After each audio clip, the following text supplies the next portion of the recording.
അപ്പോഴും ഞാൻ സംശയിക്കട്ടെ, അപ്പം ഇപ്പൊ നിലവിലുള്ള ഗവൺമെന്റുകൾ അല്ലെങ്കിൽ സംസ്ഥാന ഗവൺമെന്റുകൾ ഒന്നും ചെയ്യുന്നില്ല എന്ന് ഞാൻ അങ്ങനൊന്നും പറയില്ല, ഒന്നും ചെയ്യുന്നില്ല എന്ന് പറഞ്ഞില്ല. ഒരു ചെറിയ ചെയ്തുകൊണ്ടൊന്നും തീരത്തില്ല. ഒരു പാരഡൈം ഷിഫ്റ്റ്, ഒരു ഇംഗ്ലീഷ് ഒരു വാക്കുണ്ട് പാരഡൈം ഷിഫ്റ്റ്, ഇവർ തന്നെ ഉപയോഗിക്കുന്ന ഒരു വാക്കാണ് വിപ്ലവം. സത്യം പറഞ്ഞാൽ കേരളത്തിൽ ഇപ്പോൾ വേണ്ടത് എക്കണോമിക് രംഗത്ത് ഒരു വിപ്ലവമാണ്, ഒരു വലിയ വിപ്ലവം. ഈ പാച്ച് വർക്ക് കൊണ്ട് നടക്കത്തില്ല. എൻ്റെ ഒരു സംശയം, ഞാൻ എൻ്റെ ഒരു സാധാരണക്കാരുടെ നിലയിൽ നിന്നുകൊണ്ട് ചോദിക്കട്ടെ, ഇപ്പോൾ ആശാ വർക്കർമാരുടെ ഓണറേറിയം നമ്മൾ 1000 രൂപ വർദ്ധിപ്പിച്ചു അല്ലെങ്കിൽ 2000 രൂപ വർദ്ധിപ്പിച്ചു എന്ന് പറയുന്നു. ഇങ്ങനെയൊക്കെയുള്ള പെൻഷൻ ആശാ വർക്കർമാർ ഒരു ദിവസം 100 രൂപയെങ്കിലും മിനിമം കൂട്ടിത്തരണമെന്നാണ് പറഞ്ഞത്. ഈ 1000 രൂപ എന്ന് പറഞ്ഞാൽ 33 രൂപ ആകുന്നില്ല. ഞാൻ പറഞ്ഞതേ ഉള്ളൂ, ചോദിച്ചു. അങ്ങനെ പെൻഷൻ തുക വർദ്ധിപ്പിക്കുന്നു.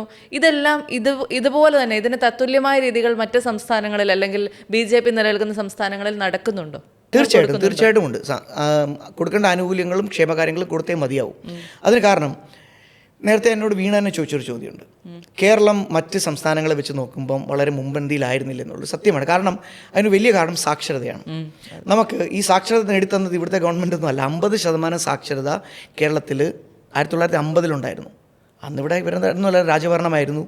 അന്ന് അപ്പം അതിനകത്ത് ഇപ്പം ഞങ്ങളുടെ ക്രിസ്ത്യൻ സ്കൂൾ ഉൾപ്പെടെയുള്ളവർക്ക് വലിയൊരു കോൺട്രിബ്യൂഷൻ ഉണ്ട് ആ ഒരു കാര്യത്തിൽ. സമുദായങ്ങളുടെ സ്കൂളുകൾക്ക് അങ്ങനെ വലിയൊരു കോൺട്രിബ്യൂഷൻ ഉണ്ടായിരുന്നു. അത് കേരളത്തിൻ്റെ ഒരു പാരമ്പര്യമാണ്. അത് നമ്മൾ തുടർന്നു പോകുന്നു. അതുകൊണ്ടാണ് നമുക്ക് നല്ല സാക്ഷരത കിട്ടിയത്. ഈ സാക്ഷരത കിട്ടിയതുകൊണ്ട് എന്ത് പറ്റിയെന്ന് ചോദിച്ചു കഴിഞ്ഞാൽ നമ്മുടെ പ്രബുദ്ധത, നമ്മുടെ അറിവ്, നമ്മുടെ എക്സ്പോഷറൊക്കെ വർദ്ധിച്ചു.